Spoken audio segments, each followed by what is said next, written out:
Today, I'm authorizing additional strong sanctions. The UK is announcing the largest and most severe package of economic sanctions that Russia has ever seen. They threat us with sanctions. And I know, they will do their sanctions.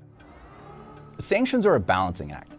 We have purposely designed these sanctions to maximize the long-term impact on Russia and to minimize the impact on the United States and our allies. But they also can be a double-edged sword, and levying them against the 12th largest economy and one of the world's biggest natural gas and oil exporters puts this round of sanctions, some of the toughest ever enacted, into uncharted territory.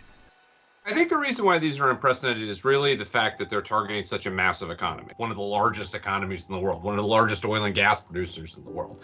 Even the comparison that people are making to Iran kind of falls short. The Iranian economy at the time that it was, sanctioned was, a fraction of what the Russian economy is. The Russians are exporting triple, maybe even quadruple the amounts of oil that the Iranians have in the last 40 years, right? So you can already see if you start interfering with that, you are playing with a major aspect of the global economy. And that's really what these sanctions have both tried to do and have been doing.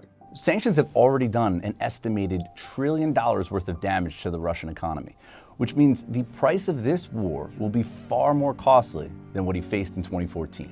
With regard to Crimea, both from a strategic standpoint, kind of a cultural standpoint, an emotional standpoint, the sanctions weren't that big a deal in terms of Putin's own thinking, and they didn't outweigh the benefits he got.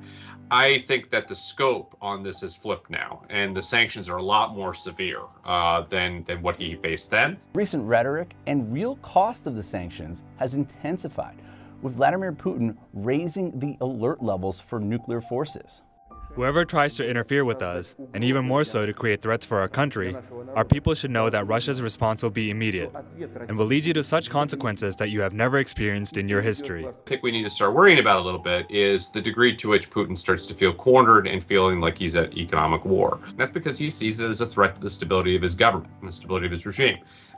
As the sanctions campaign goes forward, what is his thinking going to be? So we may think that we're playing in this one particular sandbox of economic sanctions. He may be thinking, no, it's all warfare to me, whether it's economic or actual military, and what his responses might be, we may not prefer.